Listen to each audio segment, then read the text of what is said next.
గాడి తప్పిన ఆహారపు అలవాట్లు కావచ్చు, అస్తవ్యస్తమైన జీవనశైలి వల్ల కావచ్చు, ఇవాళ మనలో చాలా మందికి పొట్టలో గ్యాస్ బాధలు పెరుగుతున్నాయన్నది కాదనలేని నిజం.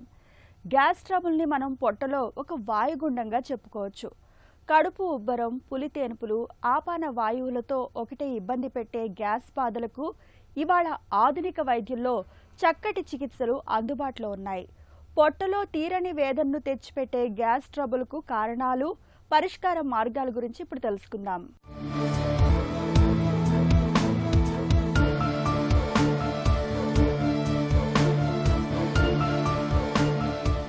మన జీర్ణ వ్యవస్థ అనేది నోటి నుంచి మొదలై పెద్ద పేగు వరకు సాగే ఒక అద్భుతమైన ప్రయాణం.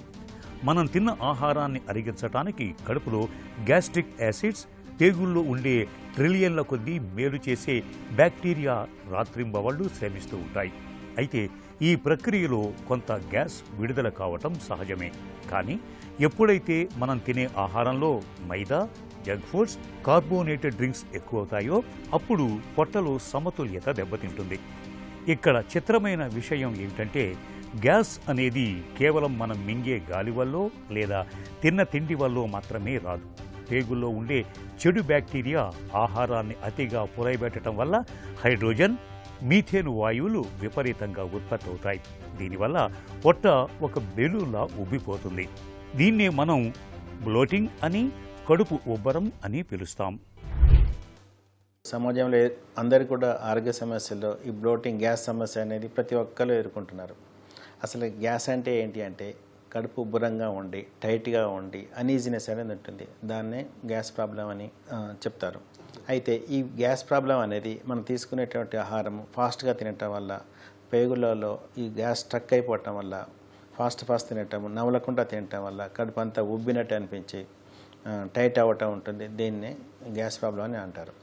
అయితే ఈ గ్యాస్ ప్రాబ్లం అవాయిడ్ చేయాలంటే స్లోగా కొద్దిగా ఎక్కువసార్లు తినటం అనేది చేయటం వల్ల మనం తగ్గించుకోవచ్చు. అయితే రిపీటెడ్గా గ్యాస్ ప్రాబ్లం వస్తుందంటే ఇంటర్నల్గా ఏదో ఒక ప్రాబ్లం గోయింగ్ అని ఉంటుందన్నమాట. దాన్ని మనము డయాగ్నోస్టిక్ పరంగా చేసి కనుక్కోవాలి. గ్యాస్ ప్రాబ్లంకి చాలామంది వాళ్ళు సొంతగానే యాంటాసిడ్స్ వాడుతుంటారు. అంటే డైరెక్ట్ కౌంటర్కి వెళ్ళి తీసుకొని రావటము. అయితే వీటి వల్ల తొందరగా రిలీఫ్ అనేది వస్తుంటుంది. డాక్టర్స్కి పర్యవేక్షణ లేకుండా ఈ యాంటాసిడ్ టాబ్లెట్ కాదు, ఏ టాబ్లెట్ కూడా వాడటం సరైనది కాదు. ఎందుకంటే ఈ గ్యాస్ టాబ్లెట్ వేసుకోగానే తొందరగా మనకి ఎసిడిటీ అనేది న్యూట్రలైజ్ కావటము, తద్వారా సిమ్టమ్స్ అనేవి ఫ్రీ అవుతుంటుంది. కానీ ఈ గ్యాస్ టాబ్లెట్ కంటిన్యూస్గా రోజుల తరబడి వేయటం వల్ల ఏమవుతుందంటే మనకి తీసుకునే ఆహారంలో కాల్షియం, మెగ్నీషియం అనేది అబ్జార్ప్షన్కి ఎఫెక్ట్ చూపిస్తుంటాయి. విటమిన్లు కూడా మనకి అబ్జార్బ్స్ కాకుండా చూస్తున్నాయి. ప్రధానంగా విటమిన్ B12 అబ్జార్ప్షన్ కాకుండా చేస్తుంటాయి. తద్వారా ఓల్డ్ ఏజ్ వాళ్ళలో కానివ్వండి, వీటి కాల్షియం డెఫిషియన్సీ వల్ల ఆస్టియోపోరోసిస్ డెవలప్ కావటము, ఈజీలీ ఫ్రాక్చర్స్ అనే వాళ్ళ కింద పడ్డప్పుడు ఫ్రాక్చర్ కావడం జరుగుతుంటుంది. విటమిన్ B12 డెఫిషియన్సీ వల్ల మనకి మెగలోబ్లాస్టిక్ ఎనిమియా రావటం, కాలు తిమ్మిర్లు, మంటలు రావటము, గ్లాసెటిస్ రావటం, అంటే నాలుక మండుతున్నట్టు అనిపించడం, ఇవన్నీ కూడా రోజుల తరబడి, నెలల తరబడి ఈ గ్యాస్ టాబ్లెట్ వాడటం వల్ల మనం ఎదుర్కొంటాము. ఇదే కాకుండా కిడ్నీ సమస్యలు కూడా వచ్చే ప్రమాదం ఉంటుంది. కాబట్టి ఈ గ్యాస్ ప్రాబ్లము మనకి ఉంది అని అన్న తర్వాత బట్ డాక్టర్ల పర్యవేక్షణలోనే మనం ఈ మందులు వాడటం అనేది కరెక్ట్ అనమాట. గ్యాస్ అనగానే చాలామంది కేవలం తేనుపులు, ఆపాన వాయువు అనుకుంటారు. కానీ దీని వెనుక పెద్ద కథే ఉంటుంది. తరచూ వచ్చే గ్యాస్, బ్లోటింగ్కు అజీర్ణం, IBS వంటి వ్యాధులతో బలమైన సంబంధం ఉంది. IBS ఉన్నవారిలో పేగుల కదలికలు అస్తవ్యస్తమై కొందరికి విరేచనాలు, మరికొందరికి తీవ్రమైన మలబద్ధకంతో పాటు విపరీతమైన గ్యాస్ తయారవుతుంది. అంతేకాదు, గ్యాస్ నెమ్మదిగా ఛాతీ వైపు పాకినప్పుడు గుండెపోటు లాంటి భ్రమను కలిగిస్తుంది. మరికొందరిలో కడుపు నొప్పి, ఆకలి మందగించటం, పొట్ట గట్టిగా మారటం వంటి లక్షణాలు కనిపిస్తాయి. పరిశోధనల ప్రకారం మానసిక ఒత్తిడి కూడా పొట్టలో ఆమ్లం ఉత్పత్తిపై ప్రభావం చూపిస్తుంది. దీంతో గ్యాస్, బ్లోటింగ్ సమస్యలు మరింతగా పెరుగుతూ ఉంటాయి. మలబద్ధకంతో బాధపడే వారిలో ఈ సమస్యలు మరింత తీవ్రంగా ఉండి రోజువారీ జీవితాన్ని నరకంగా మారుస్తుంటాయి. గ్యాస్ ప్రాబ్లం ఉన్నప్పుడు ప్రధానంగా 2 థింగ్స్ మెయిన్ ఉంటుంది. మనం తీసుకుంటే ఆహారము, మన యొక్క అలవాటు, ఈ రెండే ప్రధాన పాత్ర పోషిస్తుంటాయి గ్యాస్కి వచ్చేందుకు. అయితే తీసుకునే ఆహారంలో ఇవి మనకి ఎక్కువ షుగర్స్, ఆర్టిఫిషియల్ స్వీటనర్స్ లేకుండా తీసుకోవాలి. తీసుకునే ఆహారం కూడా బాగా నమిలి తినాలి. అన్నం తిన్న తర్వాత కూడా 2 అవర్స్ వరకు పడుకోవద్దు, కూర్చొనే ఉండాలి. అన్నం బాగా నమిలి తినాలి. తీసుకునే ఆహారం కూడా తక్కువ మోతాదులో తీసుకోవాలన్నమాట. తద్వారా మనకి గ్యాస్ ప్రాబ్లమ్ని మనం అవాయిడ్ చేయొచ్చు.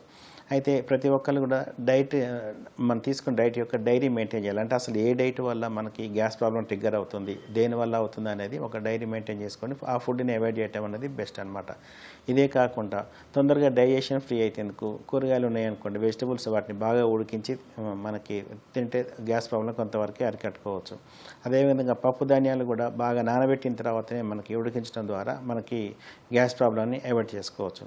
సో మనకి గ్యాస్ ప్రాబ్లం రాకుండా ఉండాలంటే ఈ ఆయిల్స్ కూడా తగ్గించడం, ఫ్రై ఐటమ్స్ తగ్గించడము, ఇవి చేయటం ద్వారా మనకి గ్యాస్ ప్రాబ్లాన్ని అవాయిడ్ చేసుకోవచ్చు. వేధించే గ్యాస్ బాధల నుంచి ఉపశమనం కోసం కొంతమంది ప్రతిరోజు టాబ్లెట్లు వేసుకుంటూ ఉంటారు. నిజానికి గ్యాస్ కోసం వాడే ప్యాంటోప్రజోల్, ఓమెప్రజోల్ వంటి మందులను వైద్యుల సలహా లేకుండా తరచూ వాడితే భవిష్యత్తులో కిడ్నీ జబ్బులు, ఎముకలు గుల్లబారటంతో పాటు విటమిన్ B12 లోపం వచ్చే ప్రమాదం ఉందని అంతర్జాతీయ అధ్యయనాలు హెచ్చరిస్తున్నాయి. మరి గ్యాస్ బ్లోటింగ్ సమస్యల్ని ఎప్పుడు పట్టించుకోవాలి? గ్యాస్ బ్లోటింగ్తో పాటు అకస్మాత్తుగా బరువు తగ్గిపోవటం, మలంలో రక్తం పడటం, తీవ్రమైన కడుపు నొప్పి, రక్తహీనత ఉంటే మాత్రం ఆలస్యం చేయకుండా వెంటనే డాక్టర్ని కలవాలి. ఇవి పేగుల్లో అల్సర్లు లేదా క్యాన్సర్ కణితులకు సంకేతం కావచ్చు. ఇలాంటి సమయంలో వైద్యులు ఎండోస్కోపీ, కొలనోస్కోపీ లేదా పొట్ట అల్ట్రాసౌండ్ స్కాన్, హైడ్రోజన్ బ్రీత్ టెస్ట్ల ద్వారా అసలు సమస్యను గుర్తిస్తారు. ఈ గ్యాస్ ప్రాబ్లం అనేది, బ్లోటింగ్ ప్రాబ్లం అనేది తరచుగా వస్తున్నప్పుడు మనకు డాక్టర్ల పర్యవేక్షణలో కొన్ని టెస్టులు అనేవి అవసరమవుతాయి. వీటిలో ప్రధానంగా అప్పర్ జిఐ ఎండోస్కోపీ. మనకి అప్పర్ జిఐ ఎండోస్కోపీలో గ్యాస్ట్రోఇసోఫాజియల్ రిఫ్లెక్స్ ఏమైనా ఉందా, గ్యాస్ట్రైటిస్ ఉందా, డియోడినైటిస్ ఉందా, వాటిలో ఏమైనా అల్సర్స్ ఉన్నాయా అనేది మనం తెలుసుకోవచ్చు.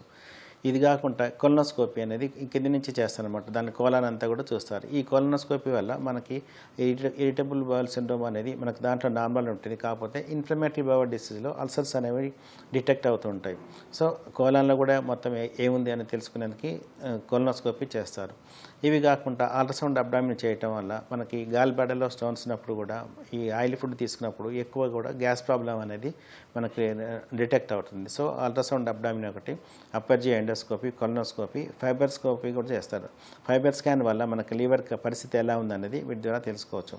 ఇవే కాకుండా సాధారణంగా రెగ్యులర్గా సిబిపి, ఆర్బిఎస్, థైరాయిడ్ టెస్ట్ ఇవి కూడా మనకి రెగ్యులర్గా అవసరమవుతాయి గ్యాస్ ప్రాబ్లం ఉండే వాళ్ళలో. ఈ గ్యాస్ ప్రాబ్లం ఉండే వాళ్ళలో ఎక్కువ మనకి ఇచ్చే ఎంటాసిడ్స్ ఇస్తారు. తర్వాత యాసిడిటీని తగ్గించే H2 receptor blockers, proton pump inhibitors అనేవి ఇస్తారు.